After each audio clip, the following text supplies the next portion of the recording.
Oke bro, jadi ini tadi ya kita udah pompa karena tadi kita bakar torchnya terlalu lama ya di bagian sini, akhirnya dia pecah gitu guys. Jadi seperti inilah hasilnya ya.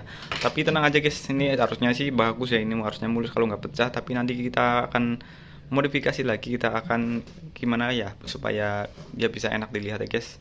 Oke, kita cari akal lah ya supaya dia tetap jadi akuarium yang keren dan unik seperti ini guys. Oke, kita lanjutkan project kita kali ini ya. Guys, jadi kita pindah lokasi aja ya. Ini kita pindah ke sini. Nah, ini kita udah bikin dudukan si galonnya dari kayu ya. Ini kita udah bikin sendiri guys. Oke, langsung aja kita lanjutkan.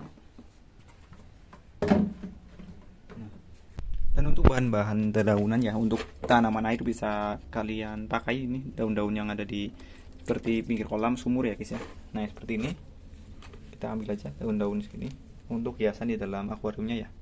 Oke, ini kita cari dulu, terus kita kumpulkan lalu kita buat langsung guys. Oke, ini udah kita kumpulkan ya guys ya, tinggal kita tambahkan si pasir di dalamnya dan juga bebatuan ya guys ya, supaya lebih bagus lagi. Oke.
Jadi ini udah kita endapkan selama semalam ya guys, airnya supaya jadi jernih seperti ini. Ini dia hasilnya seperti inilah kurang lebih lah ya.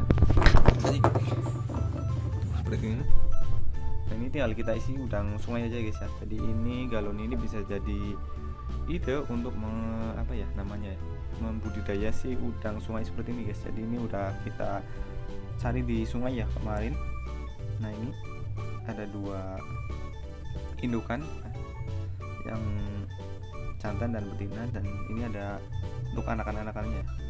Nah, ini bisa menjadi bisnis yang sangat menguntungkan sekali guys ya, karena dari barang-barang bekas bisa jadi akuarium yang berguna seperti ini guys, dan bisa untuk membudidaya udang sungai seperti ini ya. Oke, langsung aja kita tuang guys.